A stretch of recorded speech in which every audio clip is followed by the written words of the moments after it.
नमस्कार, मैं अंजना और आप देख रहे हैं SP9 हिंदी न्यूज। आइए रुक करते हैं आज की बड़ी खबर पर। चुनाव में जनता उन्हें सजा देगी। अमित शाह ने किसके लिए दी ये चेतावनी?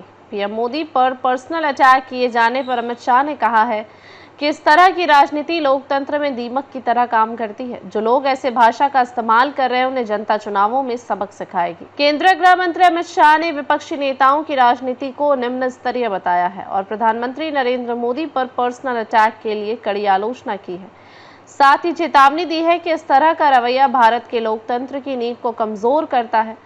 अमित शाह इस सवाल का जवाब दे रहे थे कि वह ग्लोबल लीडर्स से मोदी की दोस्ती और उनकी लोकप्रियता राहुल गांधी व ममता बनर्जी जैसे विपक्षी नेताओं द्वारा उन पर बार बार किए जा रहे हमले के बीच के अंतर को कैसे देखते हैं।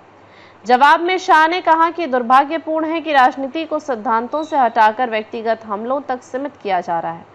निम्न स्तरीय राजनीति लोकतंत्र को कमजोर करती है, शाह ने कहा। न्यूज 18 के साथ एक इंटरव्यू में अमित शाह ने कहा, इस तरह की निम्न स्तरीय राजनीति लोकतंत्र में दीमक की तरह है।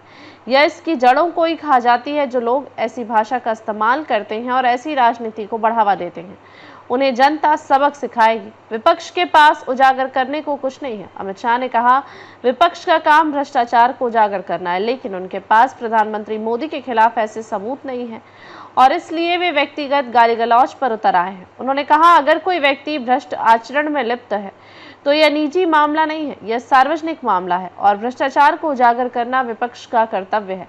लेकिन क्योंकि उन्हें भ्रष्टाचार नहीं मिल पाता, वे निराधार बातें, अपशब्द और जैसा कि आपने कहा मोदी जी की मां के बारे में टिप्पणी करते हैं। इससे हमारी लोकतांत्रिक राजनीति मजबूत नहीं होगी। उन्होंने मतदाताओं से मतदान के दौरान ऐसे नेताओं को जवाबदेह ठहराने का आग्रह किया। उन्होंने आगे कहा कि ऐसे लोगों को चुनाव में सजा मिलनी चाहिए। संसद भारत की सबसे बड़ी पंचायत। गृह मंत्री अमित शाह ने संसद को भारत की सबसे बड़ी पंचायत बताया और इस बात पर जोर दिया कि यह वह मंच है जहां सत्ता पक्ष और विपक्ष सिद्धांतों और नीतियों पर, राष्ट्रीय मुद्दों पर बहस करते हैं। उन्होंने कहा, ऐसी चर्चाओं के लिए इससे बड़ा कोई मंच नहीं है। हालांकि उन्होंने आरोप लगाया कि विपक्षी सांसद संस्था की मांग के विपरीत काम कर रहे हैं। उन्होंने कहा कि सत्र के पहले दिन से ही उन्होंने कार्यवाही को पटरी से उतारने की कोशिश की, यहां तक कि जब वंदे मातरम का नारा लगाया जा रहा था तब भी। बाद में उन्होंने दावा किया कि उन्हें बोलने का मौका नहीं दिया गया। शाह ने बताया कि अध्यक्ष द्वारा समय दिए जाने के बावजूद सदस्य अक्सर सदन से बाहर चले जाते थे।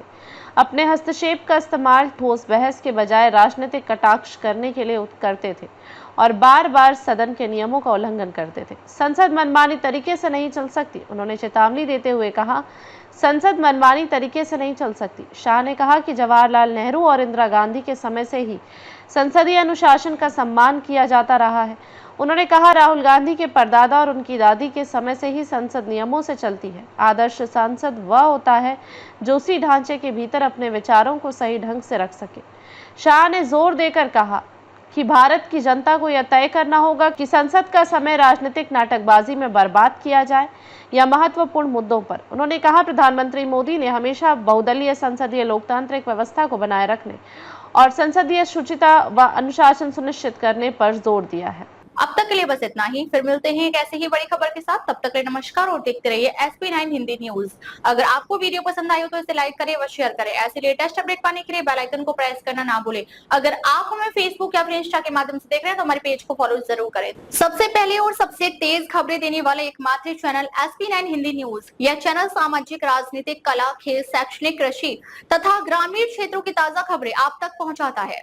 SP9 हिंदी न्यूज के YouTube चैनल के माध्यम से इसका प्रसारण पूरे भारत में किया जाता है। ऐसे ही ताजा और भरोसेमंद खबरों के लिए देखते रहिए SP9 Hindi news. Your time your news.